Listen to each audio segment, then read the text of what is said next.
Okay, if you remember on the short, I showed you how not to tie up a boat because it'll cause all this side damage. This was the one that had the great big hole in it. I've already put some foam blocking, hard foam block down inside the hole to give me some structure to build off of. Also repping that or saturating that in resin, and I'll learn to speak English one day. Fighting a little bit of a congestion due to all this pollen. But anyway, back to the job at hand. So I used 1708 to fill the hole or cover the hole. Now I left my straight factory edge on here where it comes over on the clamshell part of the sailboat and makes the edge, because straight edge isn't going to hurt anything. There's nothing there to bind to, so it doesn't need to be feathered. I did feather the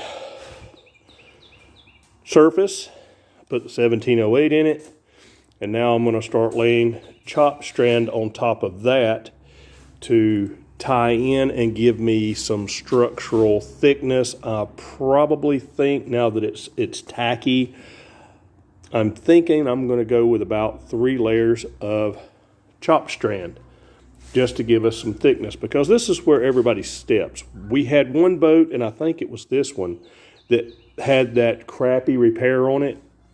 Yeah, it is this one, because there's the crappy repair up there.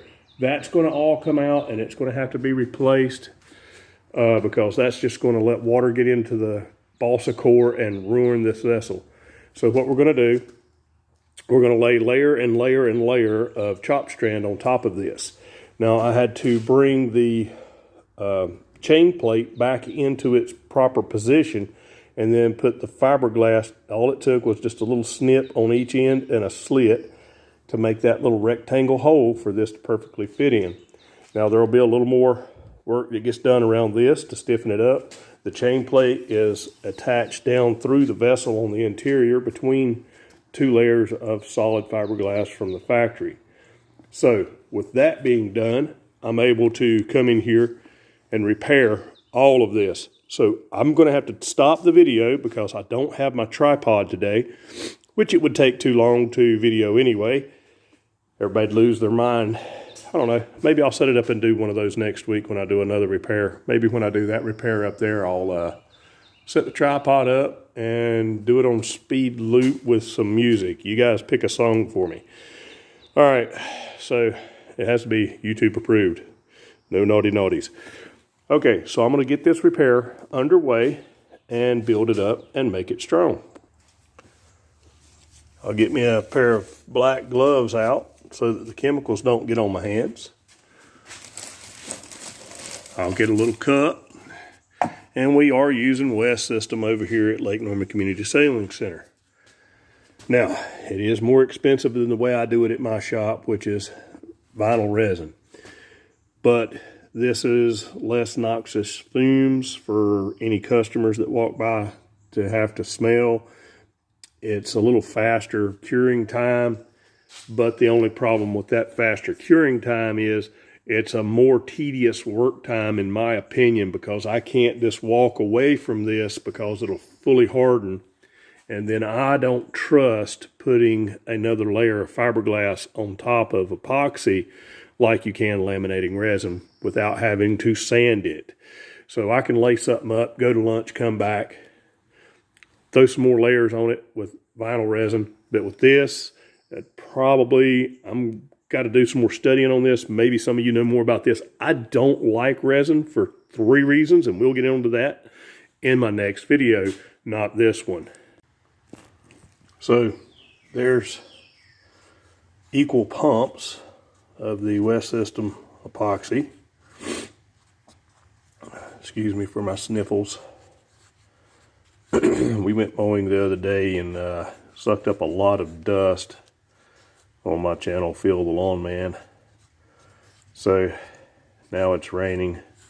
We were mowing a couple days early because of this rain that we're getting today. So trying to keep all the jobs that I've got moving forward, keep all my customers happy and get everybody satisfied. by doing redundant processes, doing everything over and over and over and over, you know. Okay, so I've stirred that up. You don't want to stir it real fast because you'll wind up with a bunch of air bubbles in it. Now this one I'm going to put on with a foam roller. Let that cup drain.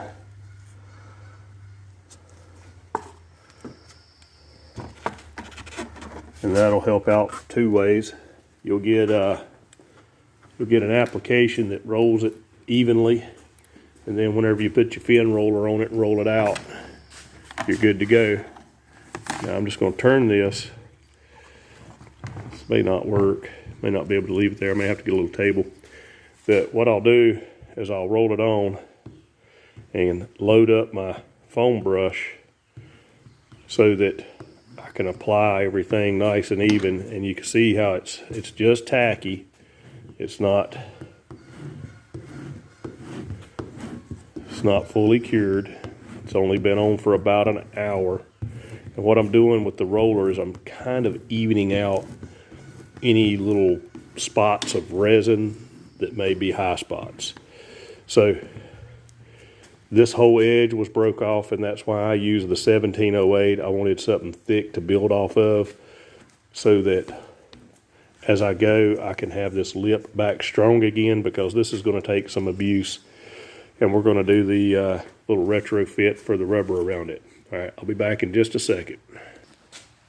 So when you're putting your fiberglass mat down, I just saturated the foam roller, and I'm going to put a coat on top of the already tacky 1708. And what this does is it gives you your wet layer. You don't have to wet up your fiberglass before you put it on. You can actually use the surface to wet it. And in practice, I've done both ways. I've went to a class, they said wet it. The other instructor said he would race the other instructor on completion of a job, whether it was wet or was not wet. So basically it come down to what you do best. So what I'll do is I move this down to where I can actually work off of it. I'm going to have to make a little table like I've got to hold these trays at my own shop. It kind of locks them in between a piece of wood and your little work table. And then I'm just going to wet my cloth down, and I need a lot more on it, so I need both hands. So 2 layers of glass are down, of, well, 3 counting the 1708. So 2 more layers of chopped strand are down. And then I'm taking the fin roller, and you'll notice, let me get up close, you see how that's bringing epoxy up to the surface? Okay, that completely, totally saturates the fabric so that you have a good bond. And on these big flat surfaces, it's good to go ahead and use a good fin roller and make it a good bond. I mean, why not? A couple bucks saves you a couple thousand in labor. If this were something that I were to be repairing for someone else, if I was like hired on to do this, and you can see how the side of this whole thing is white down here, that's okay, because that's going to get cut off. But if I was hired to do this job, this alone would be about $1,200 worth of work, because of the time that you're going to be involved in this is going to be a lot of storage in your shop, a lot of hours of not being out in the rain. How'd you like that fade? That was almost like a movie. Blair Witch. But anyway, so I've got this layer down. I'm going to go ahead and put 1 more layer to make 3 layers of chopped strand over top. Then I'm going to let it cure. Then I'll come back when it's almost cured, and I'll see if my little trick of taking a razor knife and cutting straight edge down the end of this to reveal this lip so that I can get that straight edge on the lip. Because what I've done is I've rolled it under so there's a little bit of fiberglass below the lip that has, or resin on the fiberglass that has soaked through, and then that doesn't need any resin in it, so why waste time on it? I may squirt a little epoxy, or not epoxy, but some kind of adhesive up in there and hold that little piece of the lip back so I don't have a bubble that I have to work on later. So a few little things to do that I've noticed as I'm working on this, and I'll get back to it. Then there's the thing you have to beware of when you're using epoxy. I don't know if you can see it or not. Can you see it cooking off on the roller? There it is. I can see it in the camera now. Okay, so you got to be careful because your rollers will cook off when you're using epoxy. So there it is. Now this color variation right here is to layer it up and keep it from looking as harsh with this dark brown epoxy. I put a little bit of white pigment in it to lighten it up, and then I'll do some clear epoxy with the white in it, and then I'll build up from there, and I'll put gel coat back on this vessel, and this one will get some gel coat on it because this entire boat has a lot of work to do on it. I'll take you over here to my checkboard, show you what all's got to be done, and that is boat number 5. Boat number 1 needs the forestay remove and replace and reattach the foam strap up and under the seat. Number 5, port side damage, replace rub rail, cockpit rear deck ramage, foredeck, old repair correction, repair all drilled unused holes, reinforce the top decks, retrofit the shrouds, the tiller handle revarnish, repair boom to mast plate, and repair crack in forward cockpit. So those will be getting marked off as I get them done. And there's where I'm going to keep up with what I'm doing on the vessels for you guys. So that's going to be it for today's video. Thanks for viewing. Like, subscribe, and follow.